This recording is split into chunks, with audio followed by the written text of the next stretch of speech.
آج کی اس ویڈیو میں چلاک بننے کے وہ اصول بتانے والا ہوں جن کو اپلائی کر کے آپ ایک الگ انسان بن کر نکلو گے۔ یہ رولز آپ کو زیادہ ذہین اور چلاک بنائیں گے۔ ان سے لوگ آپ کی ویلیو کریں گے۔ اپنے دوستوں میں یا کسی گروپ میں آپ کھڑے رہو گے تو آپ سب سے الگ نظر آؤ گے۔ آپ کی عزت لوگوں میں ایک الگ ہی لیول پر ہوگی۔ لوگ آپ کو الگ طریقے سے ٹریٹ کریں گے اور عزت دیں گے۔ میں نے کہا نا، یہ رولز بہت ہی پاورفل ہیں اور آپ کو بھی ایک پاورفل انسان بنا کر چھوڑیں گے۔ پہلا اصول ہمیں کہتا ہے اپنے ارادے ہمیشہ چھپا کر رکھو۔ اگر آپ کسی چیز پر کام کر رہے ہو تو اسے کسی بھی قیمت پر ظاہر مت ہونے دیں۔ اس دنیا میں زیادہ تر لوگ کھلی کتاب کی طرح ہوتے ہیں، اپنے دل کی بات بتا دیتے ہیں، موقع ملتے ہی وہ اپنے سارے ارادے، سارے کام، سارے گول شیئر کر دیتے ہیں۔ اب اس میں پرابلم یہ ہے کہ اگر آپ اپنا گول اچیو نہیں کر پاتے تو لوگ آپ پر ہنسیں گے یا پھر لوگوں کی نظر میں آپ کی الگ امیج بنے گی کہ یہ صرف بولتا ہے، کرتا کچھ نہیں۔ اپنی زبان پر لگام کسنا اور اپنی باتوں پر کنٹرول کرنا بہت مشکل ہوتا ہے، اس لیے اپنے الفاظ ناپ تول کر بولیں، سب کچھ نہ بتائیں، کچھ نہ کچھ بچا کر رکھیں، لوگوں کو گمراہ کریں، ان کو کنفیوز رکھیں۔ دوسرا اصول بتانے سے پہلے میں آپ کو ایک بات بتانا چاہوں گا کہ کمان سے نکلا ہوا تیر، بندوق سے نکلی ہوئی گولی اور منہ سے نکلے ہوئے الفاظ کبھی واپس نہیں آتے۔ میں کئی ذہین آدمیوں سے ملا ہوں اور جب ملنے کے بعد میں ان کے بارے میں سوچتا ہوں تو ایک بات مجھے سب میں کامن لگتی ہے کہ کوئی بھی زیادہ فالتو نہیں بولتا، جتنا کام ہوتا ہے صرف اتنا ہی بولتے ہیں۔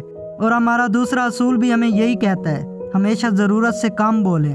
ہمیں کہا جاتا ہے کہ جتنی ضرورت ہو اتنا ہی بولیں، لیکن یہ اصول ہمیں سکھاتا ہے کہ ہمیشہ ضرورت سے کم بولیں، کیونکہ آپ جتنا زیادہ بولیں گے اتنے ہی سیدھے نظر آئیں گے۔ لوگوں کو کبھی بھی اپنے لفظوں سے امپریس کرنے کی کوشش نہ کریں، کیونکہ آپ جب زیادہ بولتے ہیں 100% چانس ہوتا ہے کہ آپ کے منہ سے کوئی غلط بات نکل جاتی ہے۔ ایک چھوٹا سا ایگزامپل دیتا ہوں اور پھر یہ بات کلیئر کرتا ہوں کہ ایک بار ایک مجرم کو پھانسی ہونے والی تھی۔ جب پھانسی لگانے کا ٹائم ہوا تو تبھی اس کی رسی ٹوٹ گئی۔ ایسا ہونے سے اس وقت مجرم کی سزا کینسل ہو جاتی تھی۔ یہ سب ہونے کے بعد ایک سپاہی نے یہ بات راجا کو جا کر بتائی۔ راجا اس کی سزا کینسل کرنے والا تھا۔ راجا کے ایک ایڈوائزر نے سپاہی سے پوچھا کہ مجرم نے زمین پر گرنے کے بعد کچھ کہا تھا؟ تبھی سپاہیوں نے کہا کہ ہاں، وہ کہہ رہا تھا کہ راجا ایک ڈانگ کی رسی نہیں بنوا سکا، وہ اپنا راج کیسے چلائے گا۔ تبھی راجا کو بہت غصہ آیا اور وہ مجرم کے پاس گیا اور اس کو تلوار سے مار ڈالا۔ اس کی موت کی صرف ایک وجہ تھی، اس نے بلا وجہ اپنا منہ کھولا اور غلط بات کہہ دی۔